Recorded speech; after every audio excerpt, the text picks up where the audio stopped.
ground segment, radio telescopes and further instrumentation. For radio telescopes one can primarily discern single-dish antennae and multi-dish antenna arrays or cluster, which are arranged in a certain configuration, for example along a straight line, in star formation, Y or T form. While the arrays, connected via phase-stable cables, are typically used for image reconstruction in astronomical VLBI, single-dish antennae are widely distributed for geodetic and astrometric purposes. Nevertheless, the application of antenna arrays has been investigated for geodetic purposes as well, Sayasao and Morimoto, 1991. Geodetic VLBI antennae, C, are usually full steerable constructions made of steel with a concrete foundation attached to a fixed point of geometric reference. In the 80s and 90s of the last century there were a number of mobile VLBI stations active, the US American Systems MV1, MV2, and MV3, Clark et al., 1987, which were eccentrically installed above one of about 40 platforms, Ma et al., 1990. The German Transportable Integrated Geodetic Observing System, TIGO, Hayes, 1999, was after a test phase at Wetzel, Germany, steadily installed at Concepcion, Chile, for improving the terrestrial network of core IVS VLBI sites. With the advent of GNSS, the application of mobile VLBI has been ceased, since it became economically unviable. Most VLBI antenna reflectors are of Cassegrain type. In addition to a parabolic main reflector, the Cassegrain antenna has a subreflector at the focal point of the main reflector, which is of convex hyperbolical shape. One of the focal points of the subreflector lies in the middle of the main reflector.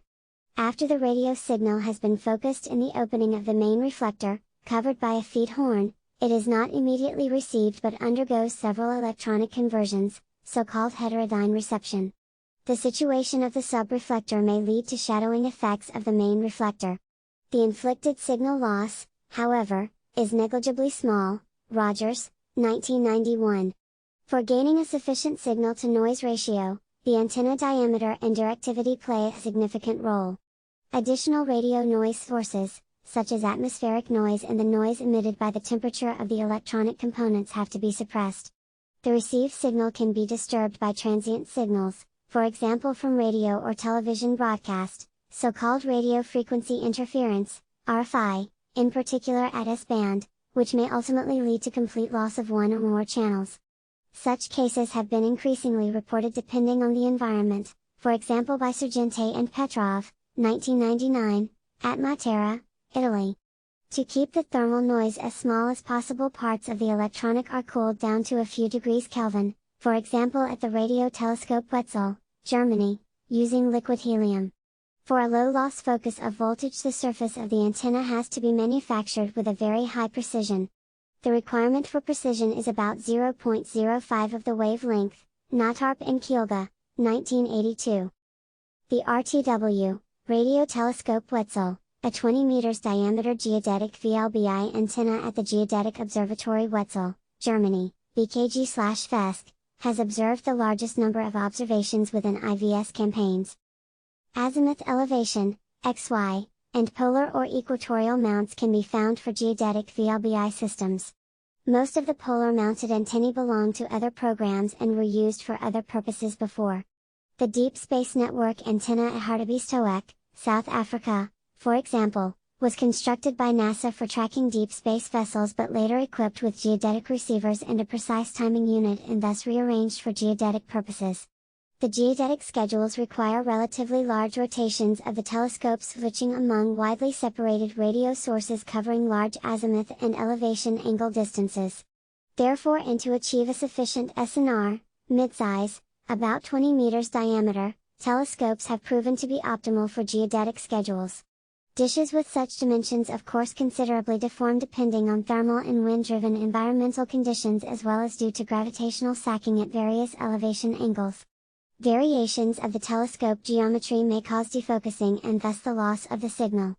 In particular, large steerable telescopes, such as Effelsberg, Germany, need to move the feed horn and with it the focal point of the reflector according to the elevation angle of the observation to remain focused.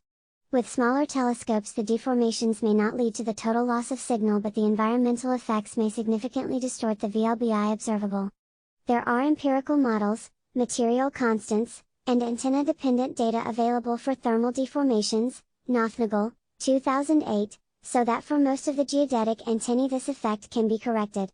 Only those antennae covered by a radome need to be treated individually, for the inside radome temperature is usually not available via IVS. For gravitational deformation there are models available, too, for example published by Sardi et al. 2010, but there are not all relevant antenna-dependent data collected for the consistent application. Gravitational deformations are larger for primary focus antennae, i.e. for those antennae, where the relatively heavy receiver is located in the focus of the main reflector, and those are rather the minority of geodetic antennae.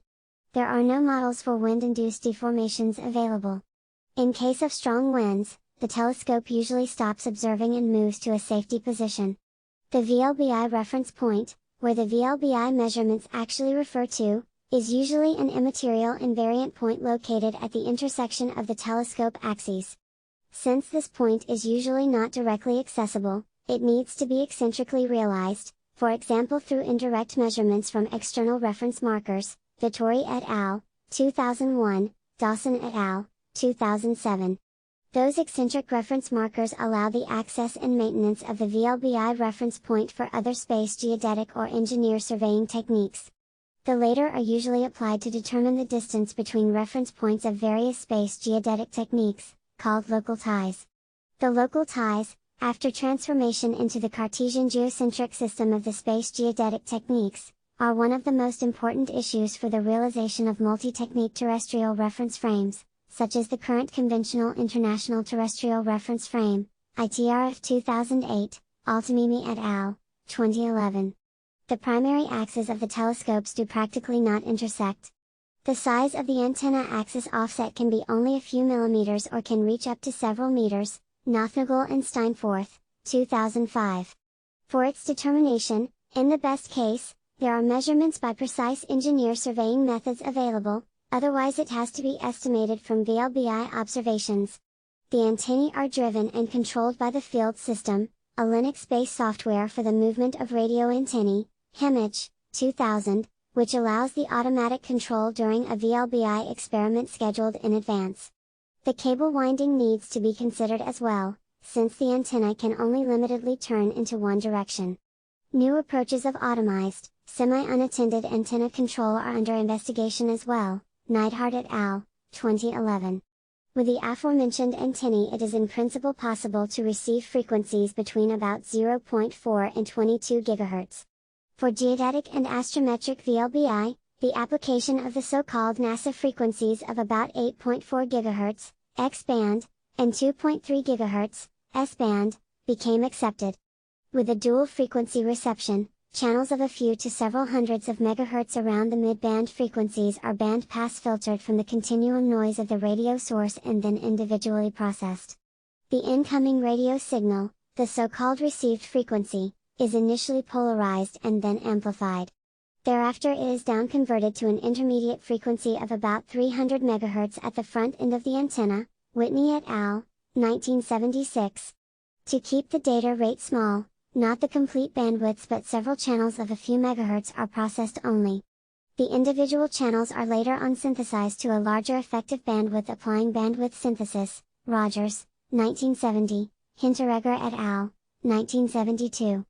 Via a coaxial cable the signal is propagated to a nearby control building, the so-called back end, where further data processing steps take place until the signal is finally recorded.